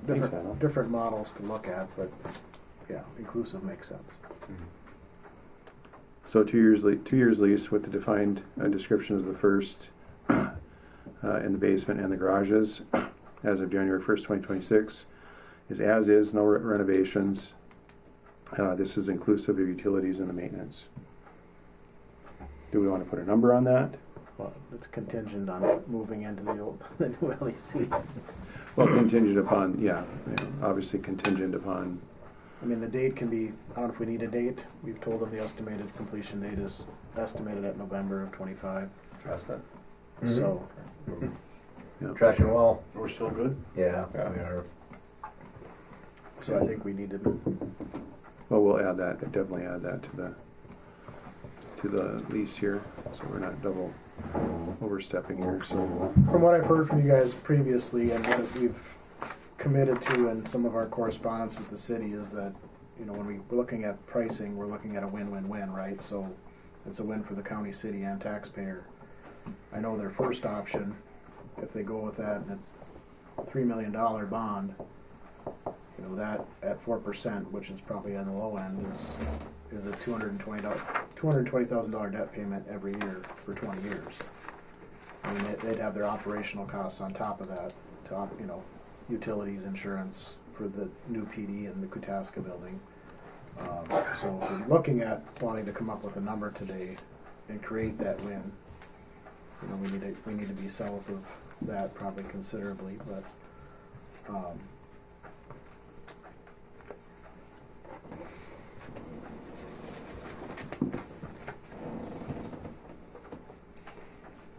Right, do we want to get into what the shared space, or you want to hammer out a price on the exclusive space? Should we do one thing at a time and get that exclusive price there right now? We have some numbers to go off of here of the 1329.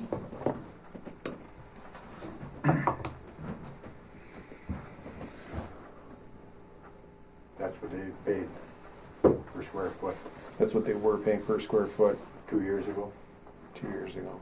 but it hadn't changed for 10 years. since the late 90s, is my understanding. Quite a long time. And I'm not sure what, I don't anticipate that these, obviously you're still gonna have air conditioning, you're still gonna have heat, so I think that's gonna be pretty much the same. Electricity maybe will go down, but I know, some of our E911 stuff is still gonna be upstairs being utilized, at least for right now, until there's ever a transition into the other building, so that will continue to be used over there, which I'm sure gobbles up some juice, so. That can be figured out, I think, within the splitting it up and kind of getting a counter on that. I think there's ways methods to do that, so. Mr. Chair, if I may too, Please. while we're on that topic, some of that equipment and the current LEC is being moved over to the new LEC when it's ready, and the current LEC is all supported by county IT infrastructure. So I'm just wondering if the city's going to bring in their own equipment, bring in their own connection to the building for their private network, or if they want to continue to use the county's when they're in that space. What did they do historically? Historically, they had used ours. Would that be covered under the inclusive utilities? Could be. Could be, yeah. Any ideas on cost of that? Is it? I'd have to try to figure that out. Okay.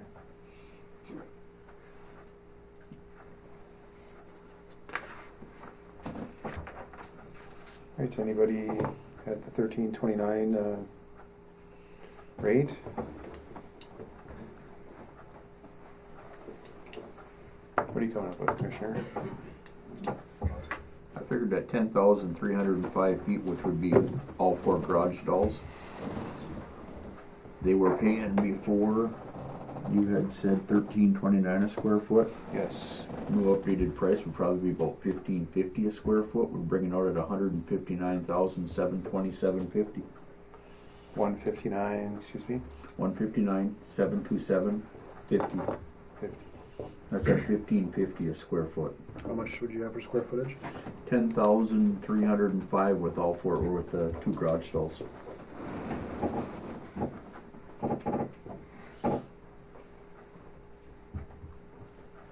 And that's all inclusive of all the utilities, garage bays, exclusive first floor shared basement, The way it sits right now. the way it is right now, No no renovation. renovations. Okay.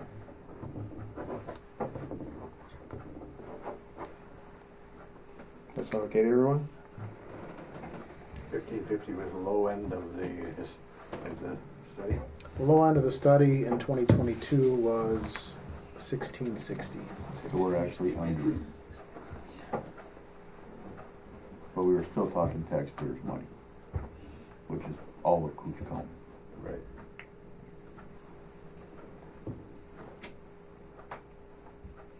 And we already own the space. We already have it heated, air conditioned, which we're gonna have to do even if they're not in there. Right.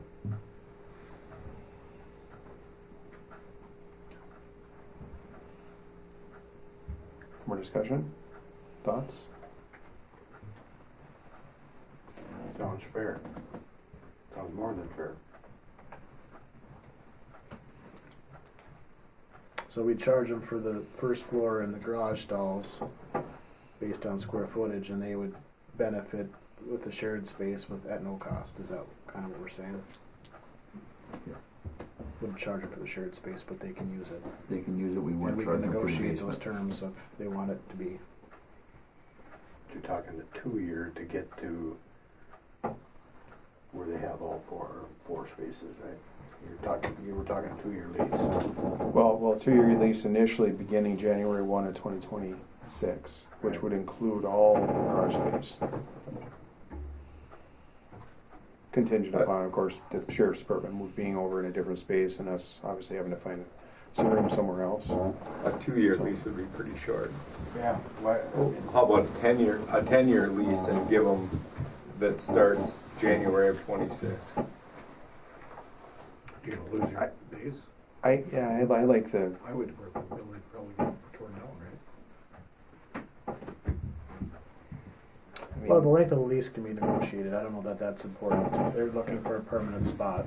Yep. So, if they're gonna take this as an option, I don't think they're gonna wanna move in for just 2 years. Right. But, 2 years is pretty short. as far as the lease terms and the specifics about the length and, notice to get out of it, that all needs to be negotiated still. I don't know that you guys would need that. I guess that, my thought is if they want renovations done, then the length of the lease comes into play as far as if it's gonna be county dollars to update the space.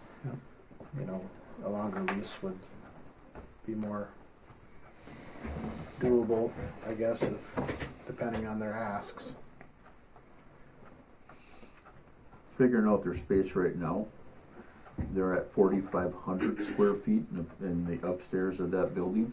If you figure their $75,000 a year that they're paying for that, that figures out to be $16.66.7 per square foot. So we're actually saving them money if they come over there at $16.50 or at $15.50.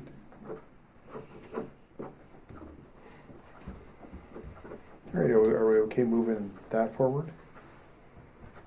That number of 1550 at the 10,305 square feet? That would be inclusive first floor plus garage stalls, all of them? And then that would be the shared basement space for now. What about a tomorrow move-in day? You want to go to there? Same gig. Probably we'd have to reduce the garage space to 2 right now, immediately, and then the shared space would still be the same in the basement. Obviously, the inclusive space would be shared. Just like it was before. As it was before? Like it was before, right? I mean, when they were in there 2, 3, 4, 10 years ago. You want to run the math on that, Ricky? I don't have the square footage of that space. 4,500 square feet at the 1550, or not at the 1550, but yeah, 45 plus the garage, one garage space, which is 304. Oh, 600. 614. Yeah. Excuse me, 614 per space. Okay. So the 45 plus the 614 times the 15. I'm getting confused. 15, whatever, 50, I think.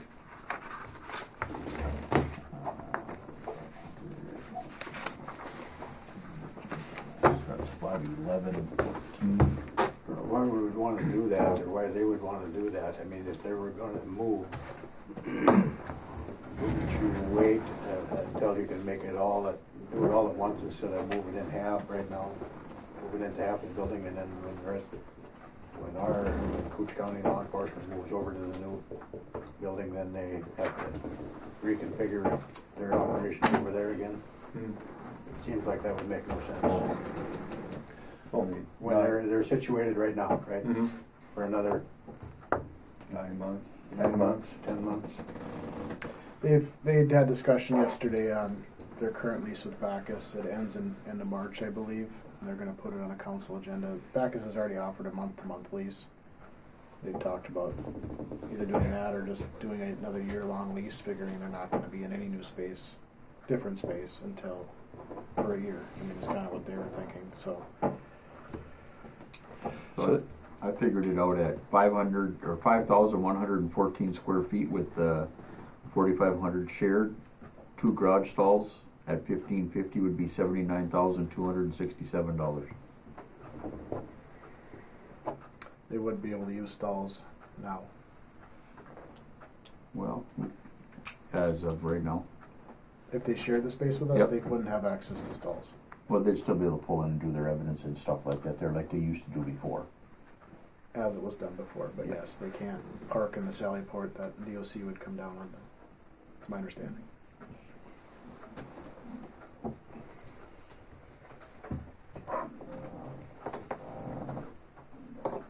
I take the garage stalls out. So then it would be 45, 35 times the number for the first floor share would be 45, 35. 4,500 square feet at 1,550 would be $69,750.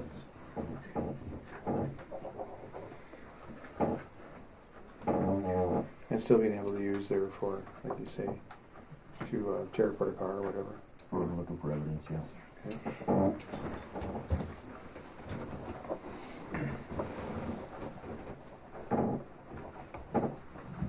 With use of garage bay for evidence search.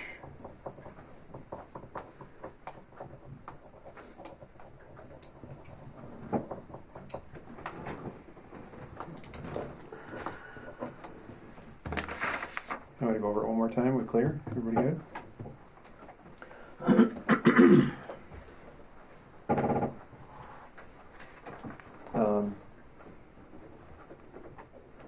lease, exclusive lease would be whatever the lease term was. First floor exclusive, the 9,077 square feet. Basement shared for training and emergency operations. Other garage bays would be both of the garage bays, 614 square feet each. That would be inclusive of utilities, maintenance, communications, and that would be an as-is price, not including any remodel or anything like that at this point in time. And obviously the lease terms or lease length would be negotiable. Does that sound what we talked about? Like what we talked about? And that would be at the total square footage of, what was it again? 10,305.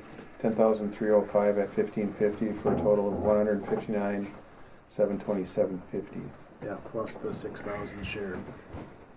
Plus the 6,000 shared, which would be shared. It wouldn't be. That's not part of the price, but included in it, right? It would be part of the included of the use of the deal. And then the move-in tomorrow type cost would be 4,500 square feet at the 1550 per square foot, with use of garage for evidence searches would be $69,750.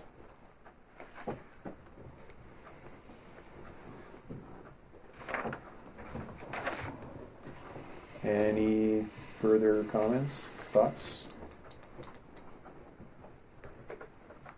If not, I would accept a motion to present those to the mayor and administrator as we discussed. I'll make the motion. Second. Thank you, Commissioner Roach. Thank you, Commissioner Hell. Any further discussion? Hearing none, I'll call the question. All those in favor signify by saying aye. Aye. Aye. Opposed? And motion carries. Thank you. All right, there was no more additions, correct? You get everything? I think we got everything. Okay. Thanks for hanging in there. Normally we don't do that at these types of things here, but we're kind of on the wanted to get it kind of ironed out as quickly as we could, so appreciate you hanging in there with us. All right. Roundtables. Anybody have any roundtable information? Nothing for me. We kind of covered a lot of the roundtable stuff here already with some of the ATV stuff and some of the LEC stuff, and that's some of our first and foremost things going on, and presented the project, which is a big deal for the county as well. So we've kind of got a pretty good update all around, and obviously it's legislative time, and we're going to get into some of that here at our committee of the whole if you're interested. So at this time I will ask for public comment. I got a guy that wanted to do public comment. He could not be here today. Bob Christensen. He is looking for a letter of support from the county. He typed me up a thing here this morning because he had another meeting he had to be in today. Bob Christensen writes, I've been a business owner within the city limits of International Falls for over 20 years, running a taxidermy, wild game processing shop, rental company, in the housing market. Over the years, I've been approached by an incredible amount of people asking me to go full USDA and custom exempt in the meat processing business and fill the increased demand for the fresh farm-raised beef and pork and smokehouse products. When the Luca meat market shut down, that was a huge blow for our community with the support from you and from the people that live in Cooch County. I would like to bring it back, but in a larger and bigger way. The location we have chosen is a quarter of a mile down County Road 97 on a 60-acre parcel that they own. The building they plan to build would be putting up a 4,000 to 5,000 square foot facility with a slaughter room, full USDA inspected, with smokehouse and a storefront for a resale focus on local beef and pork from Cooch County and surrounding counties. Our license would be international, and we could also accommodate the Canadian clients with an online store. The outside area will be big enough to accommodate local farm markets we plan on hosting. Our goal is to start out with 3 to 4 full-time employees and offer competitive wages. The 3-year project or projection in the growth would allow us to double that. Thank you for your support, Bob and Sarah Christensen. So they're actually looking for a letter of support from the county to who? well, they're trying to get grants, government grants, to build this here. So they said if they can get a letter of support for grants, it would go a long ways with them acquiring the grants from the grant company. I think there's programs out there for projects just like that through the USDA to get local food. They would need letters of support from the local area. And I believe he's been talking to you, has he not, Matt? Yes, so yeah, he's been starting the process of what permits he would need, what zoning allows, and if there would need to be changes. So yes, he started that process, and he's trying to do, take care of all the details that are necessary. So I did refer him to a Zeman owns a custom meat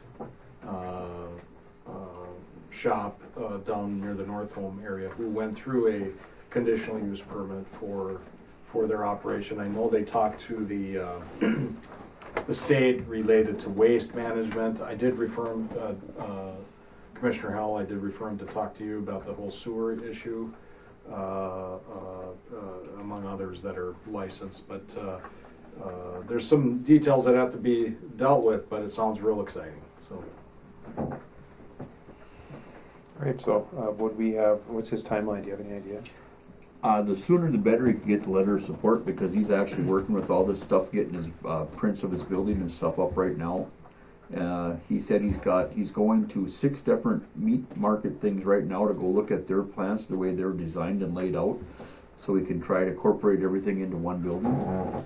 So he's in the process of doing that right now. Right, Mr. Chair, does he have a draft of the letter that he wants us to review? No, but we can give you his cell number or his telephone number a person could call and find out what he's got. I just, don't know Where to start. Where we'd start with that to make sure it meets what he needs if the board was wanting to entertain that. Yep. So I got his number if we want, we can call and find out exactly what his needs would be for the letter. Would he be able to present here in a couple of weeks? I'm sure he would be able to, yeah. Maybe we can get something written up between now and then and get him to present to the board on at the next meeting. Would that be if that would be good? It'd be nice to know, like Adam says, what he's really looking for and kind of get it drafted.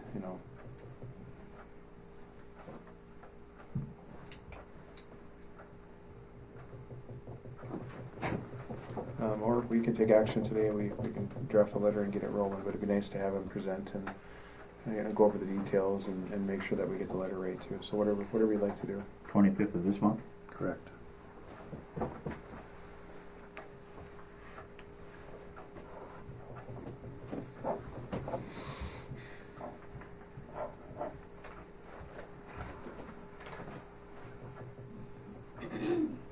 I mean, the other option is to authorize me to work with him to draft something, but I don't know his timeline. I would accept the motion to authorize administration director to work with Mr. and Mrs. Christensen to draft a letter of support, and we can bring that to the board at the 25th if. And he said yes, he would be able to make the 25th. Okay, all right. Well, we can hold it to then, I guess. If that's okay with him, we'll hold it to the 25th and give us a little breathing room. So Give us a chance to find out exactly what he needs. Okay. Sounds good. Thank you, Commissioner. Any other public comment? He wants to. Yes, please. First off, thank you for the meeting, to be here, and for the people in the audience of support. I do want to state, I'm Leah Delac from Littlefork, Minnesota, and my issue here today is Cooch County Mail Services, which, number one, this will be an awareness to Cooch County, because not all citizens, businesses, organizations are aware of the fact that the mail has been redistributed. And when I say that, it's going all the way to Minneapolis, untouched, going all the way to Minneapolis and coming back to us. So an awareness, and I'm here on advocacy that Cooch County takes some action. As I state this, I'm speaking on my behalf. The provenance of my origin of thought is my own, is not AI generated or anything. This is my mail today, and I love all of our local mail people. I can tell you personal names all the way from Mary Northholm, Jonah. I could rattle off a lot of them, and I support those people. They're working in a tough environment, and they're very resilient, and they're working within their own constraints.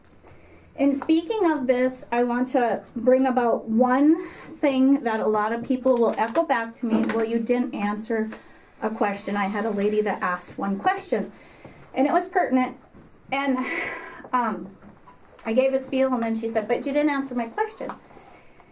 And in fact, I did address it. So I do want you to know the director of the Postal Service, your federal government, is DeJoy. The head postmaster's name is DeJoy.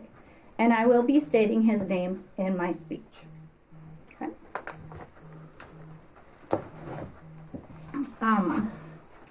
Jason Schobblum, chair. Adam Cole, admin. Destry Howell, Ricky Roach, Adam McIntyre, Dale Erickson. Commissioners, I address you. The mail sucks. Let's kiss. The statement, the mail sucks, is a universal American saying these days to show frustration and outrage. And the phrase let's kiss is a teaching acronym to remind a communicator, such as I at the moment, to keep it simple, stupid. So commissioners and county administration, I address you. In my allotted time here, I state to you that under the current postal mail service, Koochiching County and its citizens, businesses, and organizations are being subjected to numerous hardships. From financial hardship, loss of revenue, lost mail, personal and business hindrances, and overall lifestyle havoc. Especially for those individuals in Koochiching County that are awaiting delivery of life necessities, such as prescriptions and medical supplies via our mail service.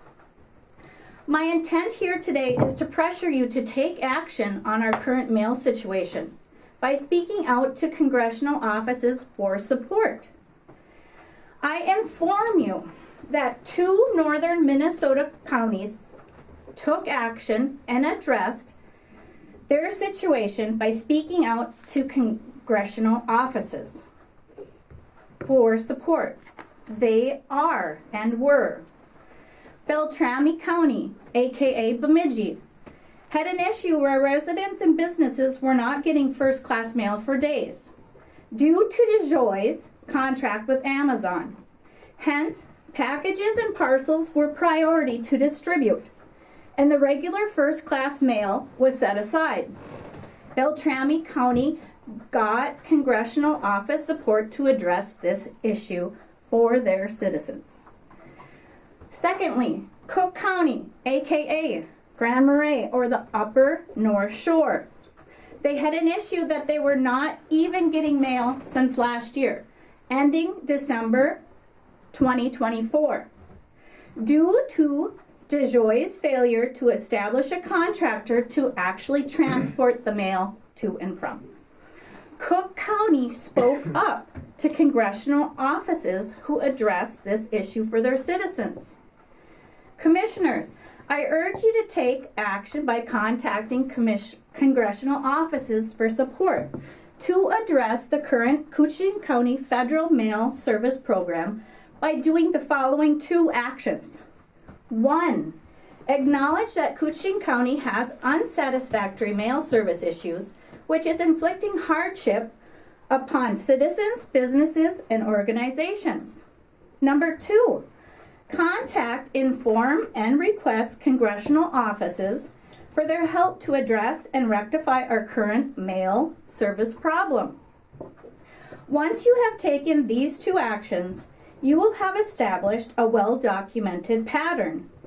A federal pattern of inadequate mail services within northern Minnesota counties that has transpired under the direction of head postmaster DeJoy. Something happens and you might say that's a fluke. Something happens twice and one might state, maybe it's not an anomaly that's happening. Something happens 3 times and a pattern emerges. Federal postal practices are not sufficient, adequately and logistically positioned to provide necessary services to its citizens in northern Minnesota, and that includes Koochiching County. To each of you sitting here today, as well as admin, board members, admin, I plead to you to KISS. Keep it simple, sir. And please call for congressional office support to our current mail services issue, ASAP. Thank you. Very much. Thank you. Yep, thank you.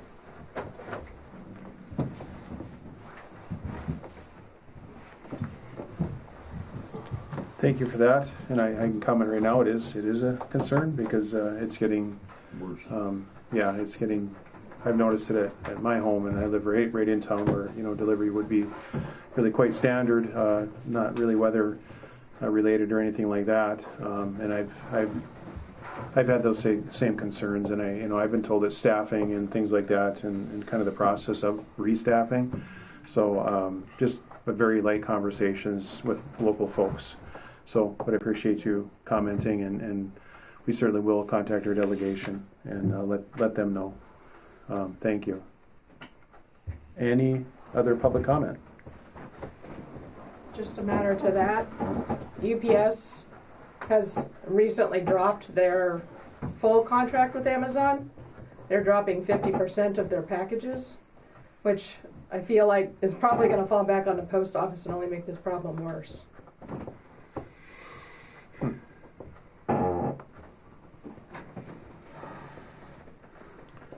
50%. Amazon is 11% of their packages that they deliver. Their whole business, 11%. And it's their lowest business customer. So they're dropping 50% of it. It's going to be very significant at the volume that they do. Yeah, I'm going to put more pressure. Without local drivers, they only have one option.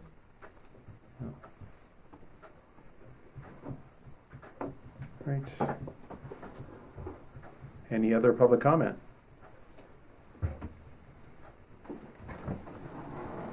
All right, well, thank you for those comments. And at this time, we will, if there's no other business, if there's no other business, I would ask for a motion to adjourn. I'll make the motion. Thank you. Thank you, Commissioner Oates. Thank you, Commissioner Hill. All those in favor of adjournment, please say aye. Aye. Aye. Opposed? And motion carries. We are adjourned. Thanks, everyone.